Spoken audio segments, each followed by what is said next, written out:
Hallelujah, it's raining giant robots with guns. Always a good thing. As I mentioned in the first part, the cutscenes and animations in this game are very well made and help tell the story, and I like the directing. They've done a good job.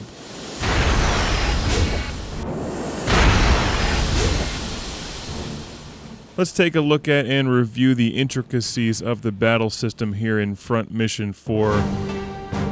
Sometimes these battles can take an hour, hour and a half. This is actually the last battle in the game, so I won't give away the ending. Not that the ending is much to write home about, but...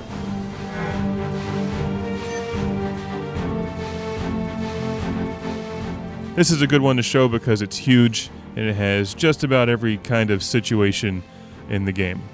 Every kind of combat situation, that is.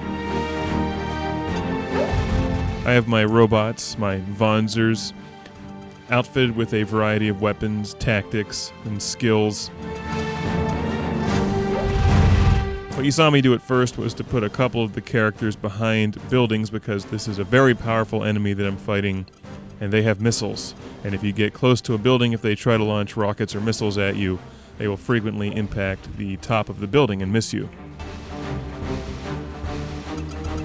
You see there's a whole bunch of bad guys who are the guys in the middle of the road with the red bars.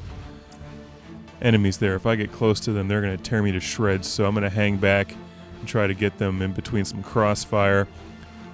One of the things they've added into this game that I don't believe they had in Front Mission 3 is the ability to get a backpack that can call in an airstrike or supply drop.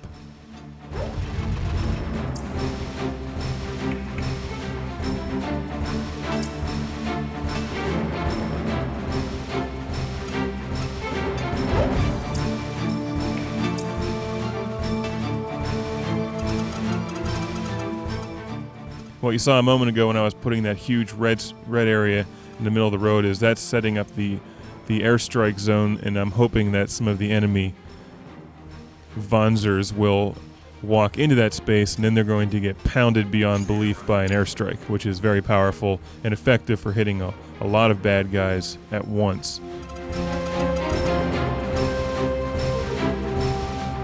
What's going on here is that many of the missions give you control of these other troops. And these are like NATO troops or something. They're helping to defend the building that the bad guys are supposedly attacking. You have to let a couple of them live, but at first what I'm going to do is use all of them to attack these two very powerful enemy robots that have missiles and giant guns on them. Try to get as much damage and take out one or two of them if possible before pulling those troops back.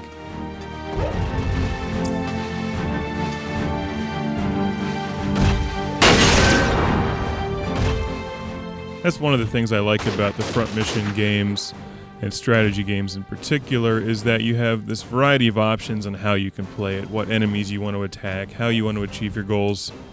You're not just following any one set path of events.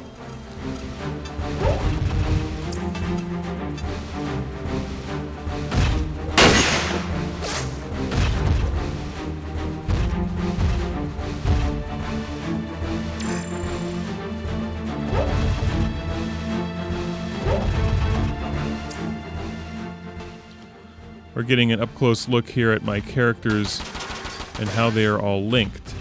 And that's one of the things you can do in Front Mission 4. If one of the enemies shoots you, you'll have you can assign these linking commands so that one of your other teammates will open fire on them, or two of your teammates will open fire on them, and that works quite well. I think that's a nice addition to this game.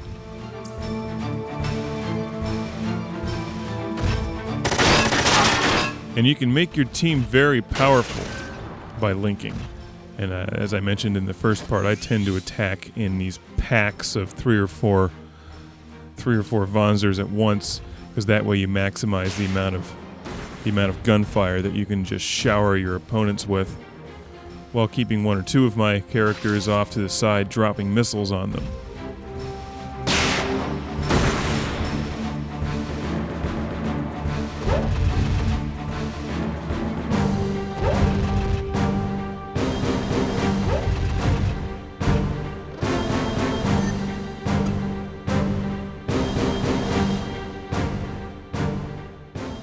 On each of the characters, whether it's a good guy or bad guy on the screen, you'll notice they have either a red icon, blue icon, or green icon. The blue one looks like a bullet, represents armor. The green is shotgun. The red is missiles or rocket fire. Those are the types of armor, and the bullet armor obviously protects you from bullets the best.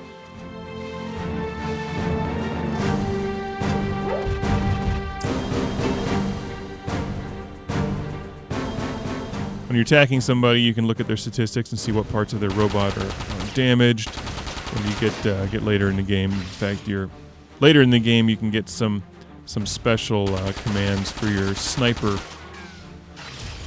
troops, and actually have them pick off the arms or legs of your opponents.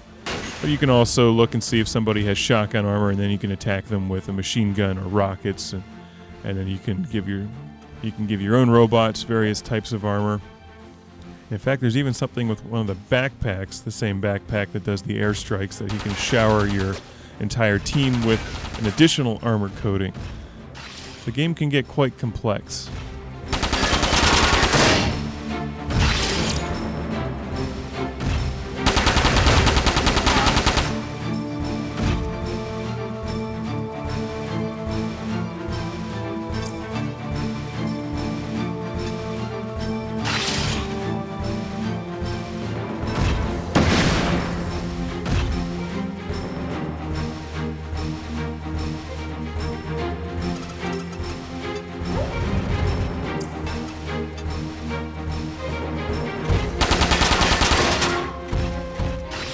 A giant robot is about to just annihilate one of the EU troops. Just knocked him on the ground. These skills that you earn throughout the game, the enemies have them as well. They can frequently deactivate your robots with an EMP pulse, which is frustrating beyond all belief when you're trying to attack somebody, or if you're in a tight spot that you need all of your team and one or two of them has been deactivated or had their weapons or legs shut down. Sometimes they can hit you hard enough to knock your robot over, which takes them out of play for a turn.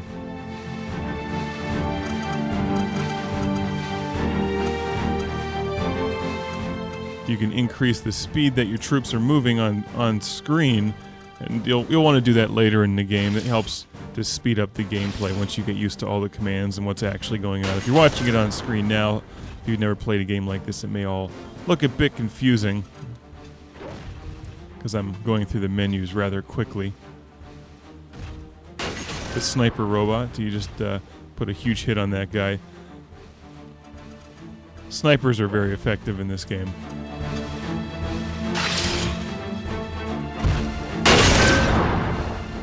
I always have one of my teammates, the main character, Elsa, who reminds me of Dune and Newt from Appleseed. Her Wanzer was usually outfitted with a machine gun and shotgun, or two machine guns. She had all these different skill sets where she would end up attacking them more than once, shooting them with both guns at once. And that would do an awful lot of damage to the enemy.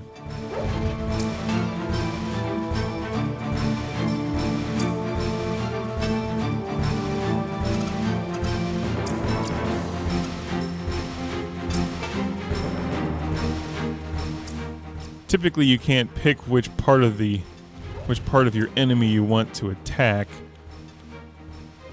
Once you destroy their body, the entire robot is destroyed. The same holds true for your team. You can survive with no arms and your legs disabled, but you must have health points for your body. And you always have that repair robot with you. You just saw me using there. Hermes, my repair guy. Here comes the Airstrike. See some numbers pop up on screen there. Unfortunately, not very many of them moved into my Airstrike window. I'm going to drop another one on them in a bit, which is a much more successful Airstrike. Okay, here come the bad guys. They just shot this guy who had a shield. The shield absorbed some of the gunfire. Here comes their sniper. You can see the percentages that pop up on screen if there's trees in front of you.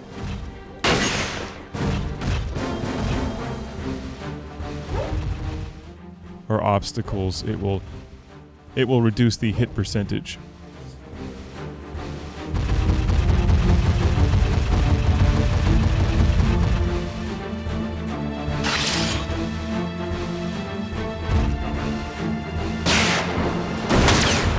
Those are very powerful bad guys, and I'm going to get rid of them as quickly as possible, although the majority of these EU troops are going to become casualties in the process. That's okay though, they're like rental cars in the game. They're not really part of your team, you can just use them and treat them poorly, which is why I'm basically sacrificing them.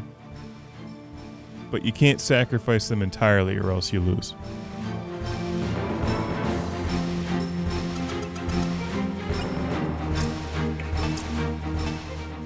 I'm bringing another airstrike in.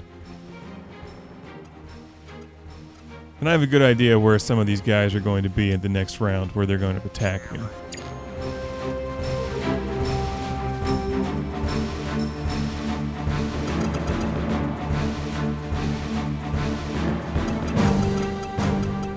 The controls in the game are very easy to use, and you can see that I'm spinning the screen around quite a bit in the playing field. I want to see what's going on.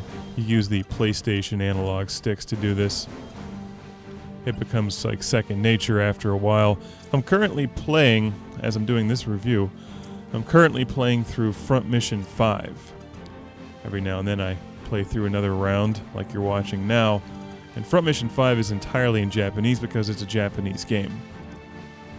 I've found that it's definitely difficult to pick up and start playing, and I obviously can't understand what's being said in the storyline. However, as you'll see in my upcoming Front Mission 5 review, the directing and the animations is very well done and easy to follow the story just through the visuals.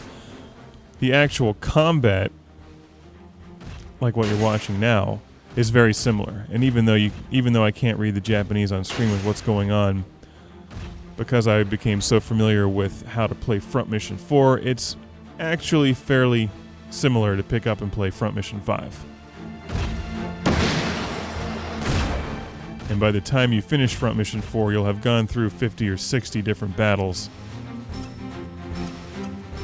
So you should be very familiar with the interface and how the game actually plays, even if you can't understand half of what's on screen. Because the visuals are all the same in Front Mission 5 for the most part. In fact, there's also a lot of English.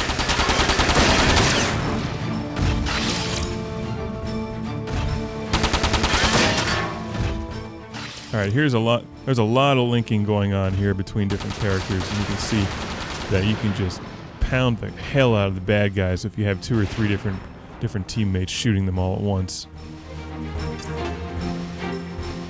Latona is my sniper.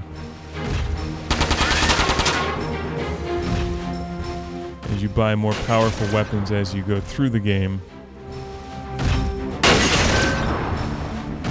But the enemies also become more powerful.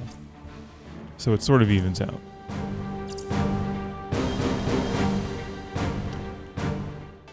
As I mentioned in the first part, the AI in the game, the enemy AI, is actually not that bad.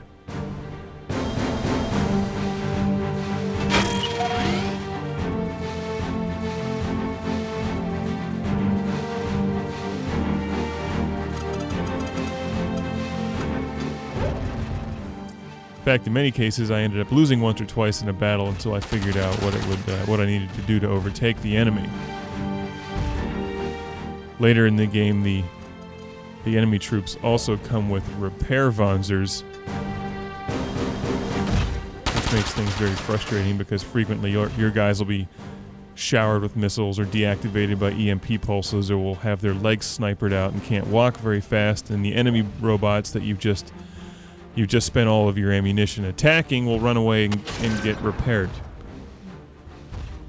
Those are the games that take a while.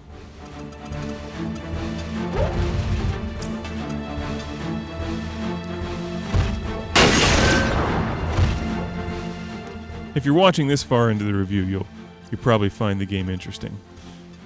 And I highly recommend that you check out the upcoming review, which should be posted depending on when you're listening to this, of Front Mission 5. Because Front Mission 5 is very similar to Front Mission 4 with smoother graphics, better animations, and from what I can tell, a better plot.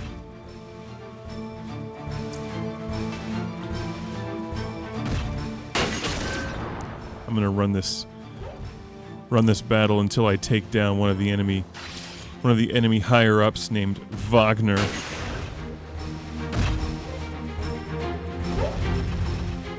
Who is very powerful, and his guns do a whole lot of damage to you.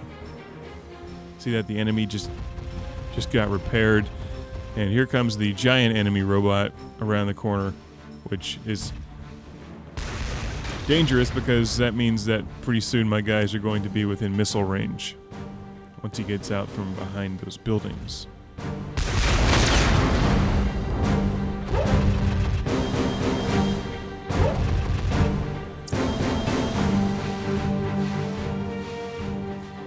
Another thing they've changed in Front Mission 5 is the colors are much more vibrant than they are here in Front Mission 4.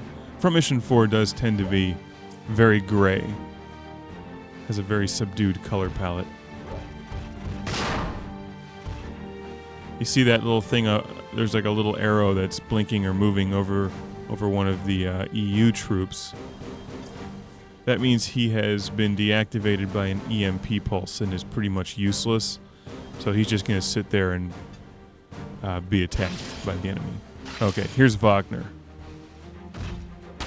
That's a powerful machine gun. One of my guys who had a linking command to attack and defense just retaliated. Elsa is now retaliating with machine gun fire. Latona just retaliated with rifle fire. You can't name your characters in this game, by the way. They come with their own names. You can name the mechs, but you can't name the characters, which is kind of a shame. I would have wanted to name one of them Logan 5 Alive, just like my guy in Fallout 3. Or Wind Squid Foo, another good one.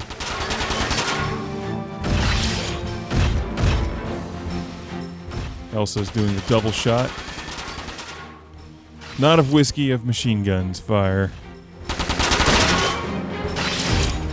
Later in the game, your abilities actually stack up on top of each other. You increase your AP points. A lot of role-playing game elements in here as well.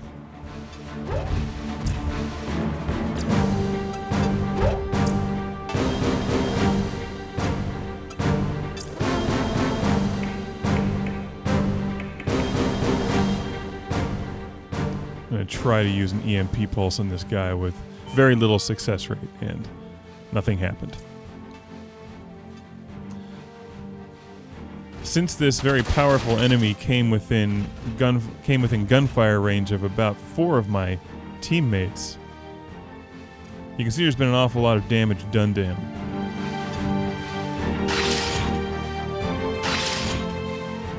And it's all because of that linking system.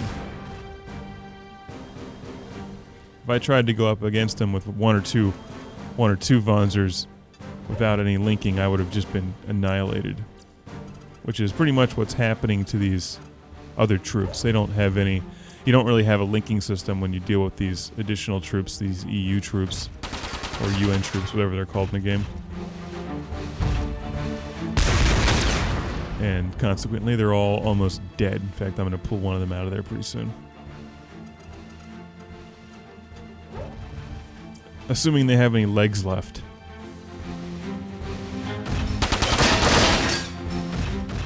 The game reminds me a lot of Mech Warrior. I used to play Mech Warrior on the PC back when it was like the first one. Remember that game with there was the Locust, the little ones that looked like AT-STs from Star Wars. I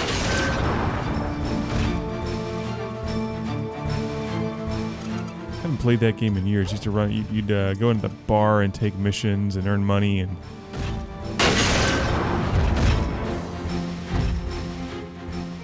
What were I forget all the other robot names, but they had a. There was another game called BattleTech, I think, for the Genesis, which was similar with giant robots.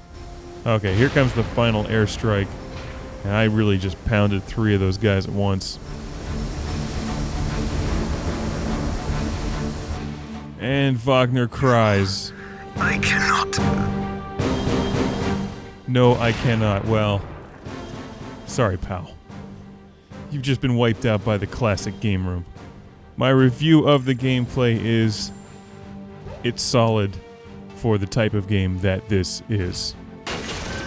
And if you like what you see on screen, I highly recommend Front Mission 4. And if you have the means and a Japanese PlayStation, Front Mission 5 is as good, if not better. So, hopefully you'll watch the Front Mission 5 review and control an army of giant robots that destroy things.